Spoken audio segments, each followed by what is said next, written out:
Hello again. Welcome to a taste of Mamhead, a lovely forest area with beautiful walks situated not that far from Teignmouth.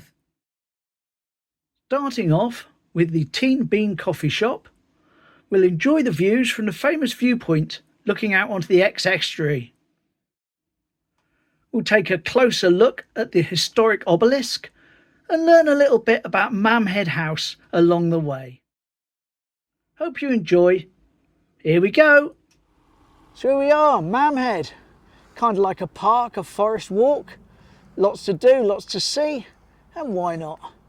We start off up here in this car park, which is free, is it? Yes, the car park's free. Car park's free. And I've got a Teen Bean, as you can see. Teen Bean. We're facing down there, but whether it's open today, I don't think it is. We shall have to find out. And there is the Teen Bean at the forest. It's a van. It's not a permanent, solid location like it is in Teignmouth, but this is the Teen Bean up ahead. Oh well, never mind. Never mind. Not open today. No bacon sandwiches. No, we'll live. And here's one of the starts for one of the trails. A little seating area there for the Teen Bean. Trail start. Take some time on our well-being trail. This is the well-being trail, yeah. And the other trail, there's two trails. This is the well-being one, and the other one is a sensory trail. So I imagine that's all to do with touch and feel. Hug a tree. And why not?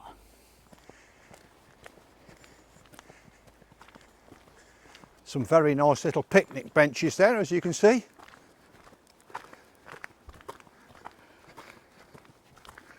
And beautiful autumnal beautiful colours, canopy, yes.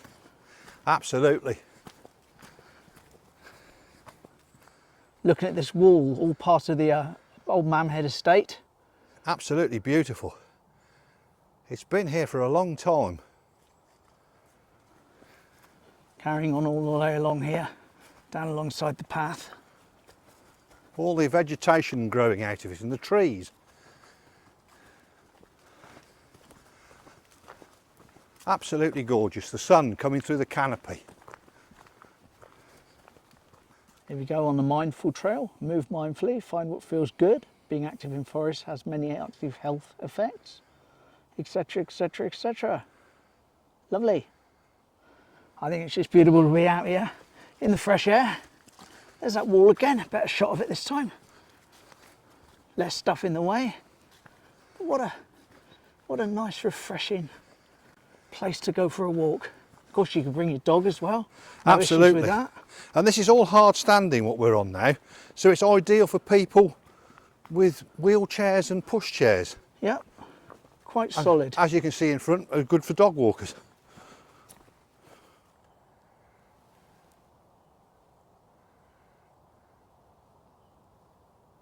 Lovely, look at the height of that. Fantastic.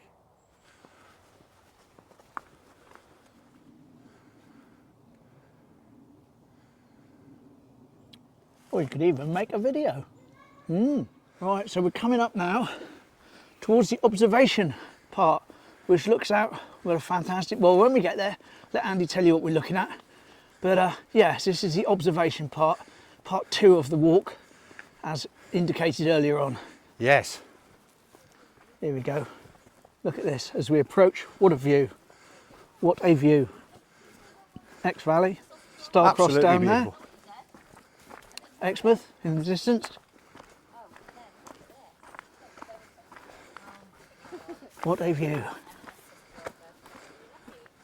And then we're dipping right down there, as you can see right in front of you. We're dipping right down into Dawlish, and I can see my house from here. That's an old Life of Brian. Yep. I can see my house from here.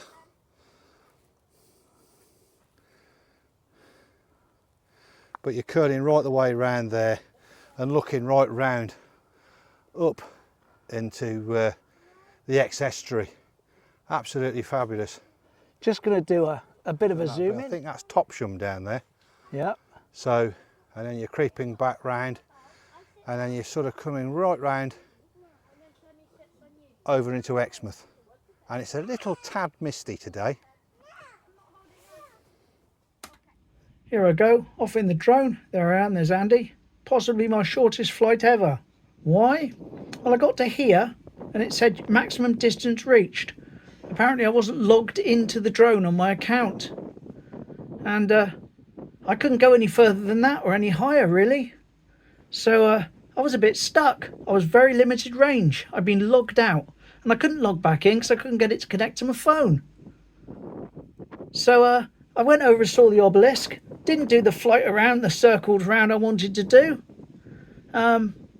Really a bit stuck as to what to do because I couldn't get into my account, so I couldn't activate my drone to its fullest capacity. So I pressed the return to home and it came back to me all of a few feet away. So there we go. Unfortunately, a lot of the stuff I had planned, including the views of the house for later, simply did not happen. But never mind, all sorted out now I'm home. Once I was at home on my Wi-Fi, logged straight in. Anyway, I'll check next time, won't I? Lesson learnt. Whee! That's the drone footage for today, but what the real shame is, I wanted to fly up down that way a little bit and show you Mamhead House from the distance. But basically, it's over there in that direction, but we'll talk more about that later. Yeah. For the meantime, we're going to walk up from the observation deck, where we've been looking out, to the obelisk. And we'll talk some more about that when we get to it. It's actually not a very long journey at all. It's visible from the observation deck. It's just literally around the corner. There we go, the obelisk. However, we've got the sun right behind. So we'll go around the other side and I'll tell you a little personal story about coming up here when I was about 6, 7 years old. Here we are around the other side. It's a lot bigger than you think it's going to be. Such a shame we haven't got the drone going today because I was going to go up the top there and do a few sort of loops, circles of it, but that wasn't to be. But when I used to be a child, I'd come up here with my dad on occasion, on a Sunday morning normally, and to keep me occupied and out of trouble and exhaust me before Sunday lunch, he would tell me that if I ran around the outside of the obelisk and I pressed on the right stone, say like that one, like that, yeah, a door would open up and there'd be all skeletons inside having a party with rotten food, and I'd be invited to come in and join them. But I could only press one stone each time as I walked round. Marvellous. So I'd run round here for hours on end, pressing a stone after stone, trying to get into this party with the skeletons. But you can see there's graffiti on the stones carved in, like holly up there. I think Andy's going to tell you a little bit more about that. Yeah, so the graffiti it's not like Jim was here or I was here business. This is graffiti which was put on a while back, probably into the late 18th century. So people in time have written scribes and names in there, and I presume that what Bill showed you there is actually somebody's name. But it's a fantastic monument. Now, if Bill allows me, I'll tell you a little bit about it. It's an 18th century obelisk, and it was built by Thomas Ball. Now, Thomas Ball, he was one of the owners of the estate in the early 17th century, and he had this monument built. Now, it was built for the shipping, which was coming up the estuary, and they would navigate from this out at sea. And sadly today you can't do that because the trees around the obelisk are well built up, and you can't even see it from, well, I've been out in the estuary and I've given Bill a photograph to show you, but you can't even see it out in the estuary. Now, if you look closely at the top, and it's a shame we haven't got the drone, but you can just make out there's a weather vane on top. Now, that weather vane is a flaming arrow, and it's actually got gold on it. Now, I don't know whether it's real gold, but it's gold anyway. Now, this is situated on what you call the Mamhead Estate Park, and the Mamhead Estate Park goes back and dates back and is mentioned in the Domesday Book. So it shows you how ancient this park is. If we could see it, Mamhead House and Castle.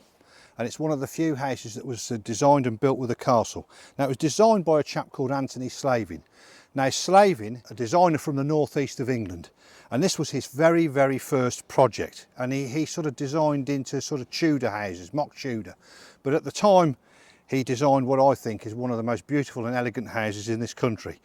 He was commissioned to do this by a chap called Robert Newman. Now, Newman was an Exeter merchantman, a very, very wealthy man, and he traded between Exeter and Plymouth, but he made a lot of money.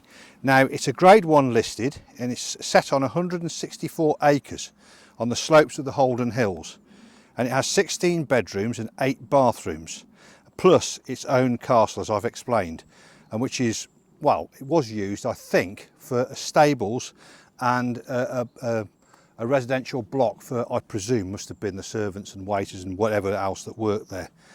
Now, the ownership stayed with the Noonan family right until the 50s, when it was sold to an evangelical society for holidays and a conference centre.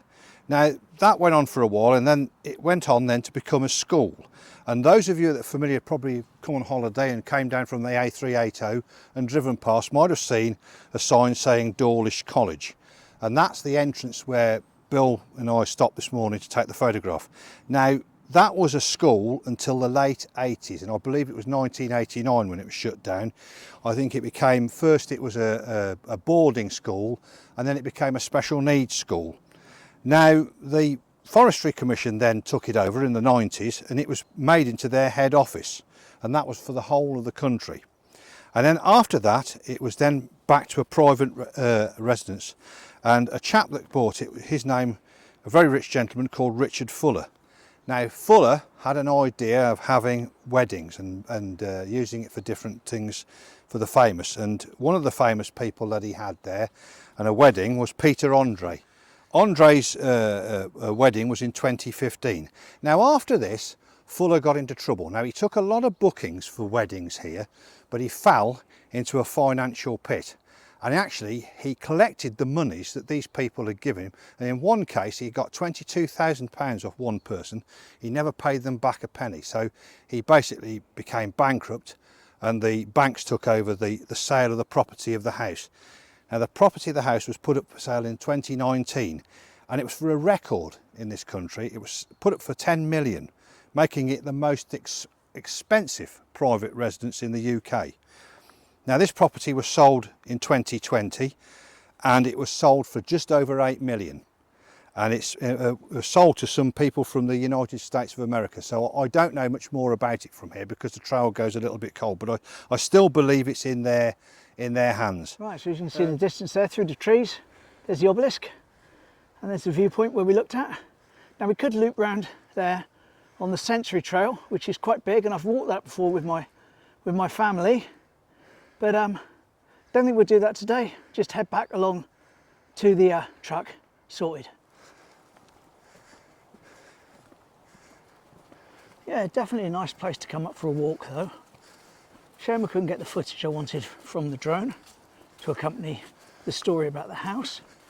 But there we go. Hopefully I'll be able to find some pictures online to drop in over the top instead. There we go, Team Bean, still not open unfortunately. Never mind.